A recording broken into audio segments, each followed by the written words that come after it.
Well, good afternoon, everyone. Res Radio's on the air. Well, today is the 10th day of June, 2026, and today we're going to be talking about the Idaho Lorex, in other words, Carta Reala Sierra.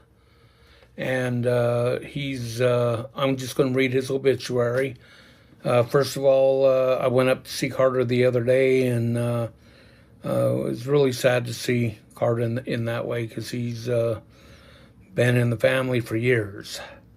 And so I'm going to go ahead and read this. Carta Reala Sierra is the legendary Idaho Lorex and a political figure known as Idaho Law, and he is one of Idaho's most unforgettable educators, entertainers, passionately eccentric public activists, and fiercely independent politicians. He cared an awfully lot about saving lives and protecting the world that we live in. Now, there's the myth, the mask, and the mission.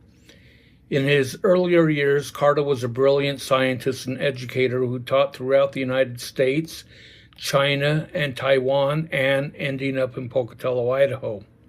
He also taught at Chauvin High School in Fort Hall. Wherever he taught, his mission remained the same: to empower and inspire through education. In the midlife, Sierra became a powerful force of nature, weaponizing political theater in defense of public health and environment and truth. Channeling Dr. Seuss, he adopted the name Idaho Lorex, believing deeply in speaking up for what cannot defend itself. In the protests of Idaho's role in nuclear weapons production and environmental contamination, he spoke out at public meetings and appeared as the, quote, toxic avenger, using humor and shock to cast a blinding light on serious local issues. In his later years, he went to the Pocatello City Council, and he relentlessly disrupted them. And to history and the legend, he just didn't attend meetings.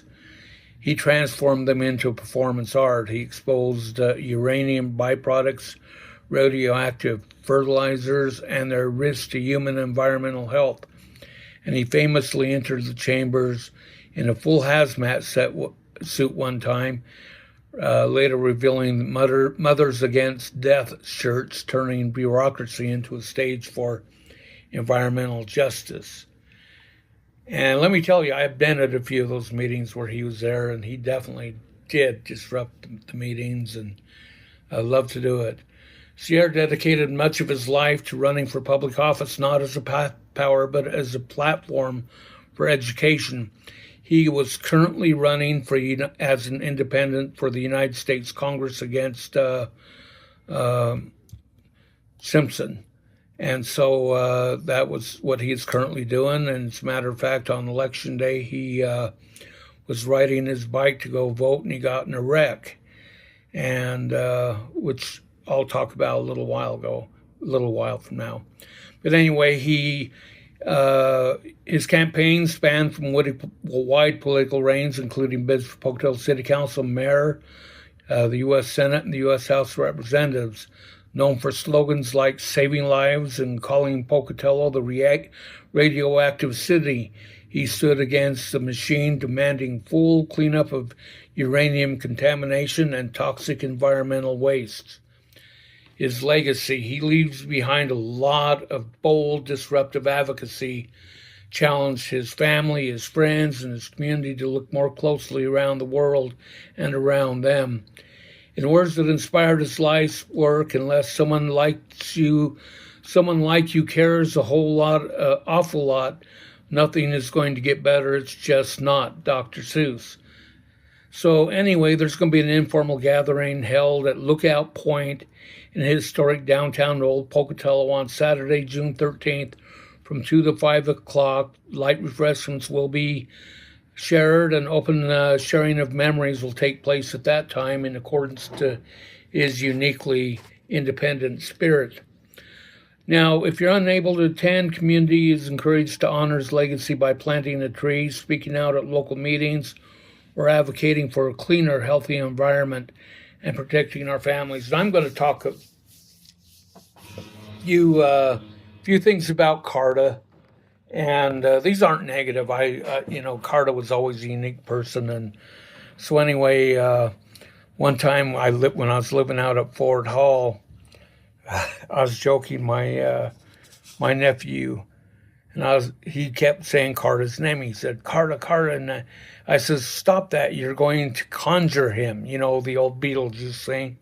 And so then he went, Carta, Carta, Carta. So the next day when he was in school, guess who shows up at my house? And I was cooking, right?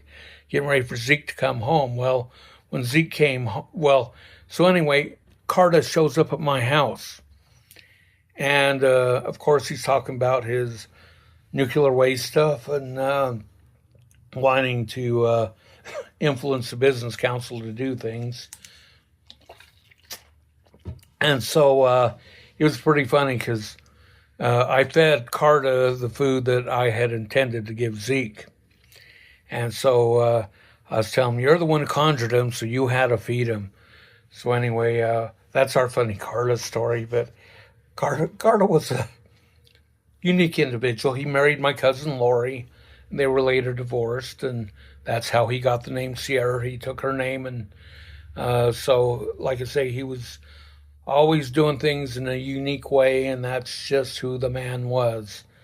And again, to his family, to Kynuk and Rial and the whole family, and I forgot the other one's name, but I want to wish condolences to everyone. And again, the Idaho Lorex was a unique individual, and so to end this, I'm going to say Carta, Carta, Carta. Res Radio's out.